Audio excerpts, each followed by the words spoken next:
So picture this. You go find a product during product research. You put all that time and effort into it. You find the perfect one. You go to a supplier. You make all the changes. You add value to it. You change the design of it a little bit to make sure that you're not being like everybody else. And this takes so much time, so much money, so much effort with your supplier to make sure you get that great product onto Amazon. Then you finally launch that product. It starts doing well.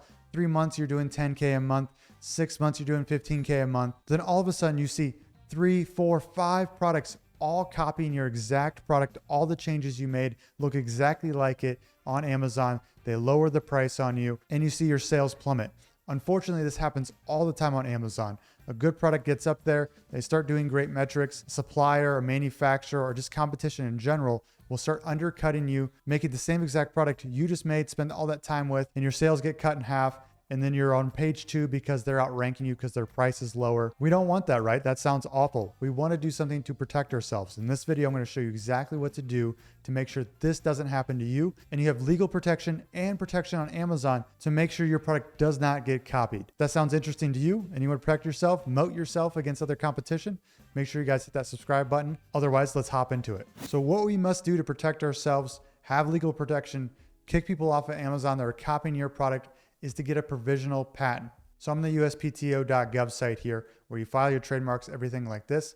Now, trademarks and patents are different. I won't go too deep into that, but essentially a patent will protect the design or the utility of a product, where a trademark will protect your brand name, your logo, and everything like that, and certain graphics even. So a patent is more about the product itself, where the trademark is about the brand name. So without boring you with all this legal jargon here, provisional patent, essentially what this is this an application where we can put our design on the product. So say you bundled this with something, say you made this a different color, different design, made it leopard print, you added a new feature to it, or the design overall is just better. It just makes the product better and easier to use for customers. You fixed those 1-star reviews and you took time to make this right the first time. So what we could do is file a provisional patent, which gives us 12 months of protection for that product. Meaning once this is up and going, we can boot people off our listing, which when this is up and running, we can actually kick people off of Amazon who are violating this patent. So think of a provisional patent as essentially a pending patent to protect your product. But within those 12 months during this provisional patent,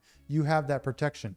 The cool thing here is, say you go ahead and you keep selling this product 11 months in and you want to get a real patent, you have the ability to make it lifelong, or to whenever a patent expires, which you just kind of reapply and make sure that patent keeps going. Of course, all patents must come to an end, but if you get 20 years of protection on Amazon, that could be huge, right? You can have this whole moat to yourself, doing 30K a month, 10K a month, 100K a month, depending on the product, right? And you're protecting yourself just in case your manufacturer wants to go ahead and copy you, or competition just comes in because you start doing large numbers. This is huge, right? Essentially what we're doing is we're moating ourselves to having a whole field to ourselves that we essentially created. Now, how we get these patents is, we go to LegalZoom. We could do this ourselves, but to me, this is a little bit more complicated, that I actually would hire this out.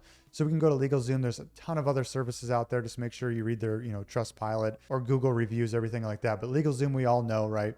So we go down here and we see provisional patent application. Okay. So we see $199 plus filing fees. Now the cool thing, the filing fees are pretty small. So we go down here, $60, $120, $300. So they'll be able to tell you, which one you need here, but most people are getting away with $60, but $300, again, to protect yourself for 12 months. Isn't that bad? Now you might be thinking, Cameron, I thought patents were way more expensive than that. Why wouldn't we get this for everything? So provisional patents are just like a pending patent, like a pending trademark, essentially, before you file the real thing.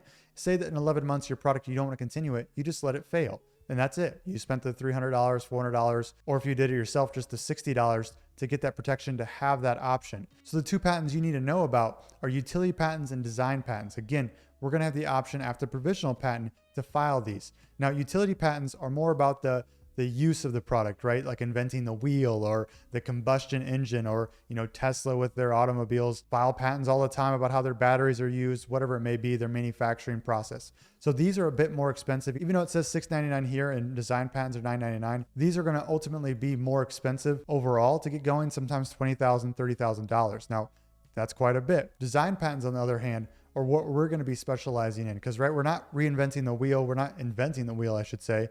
We're just changing things on existing products and changing the design of them.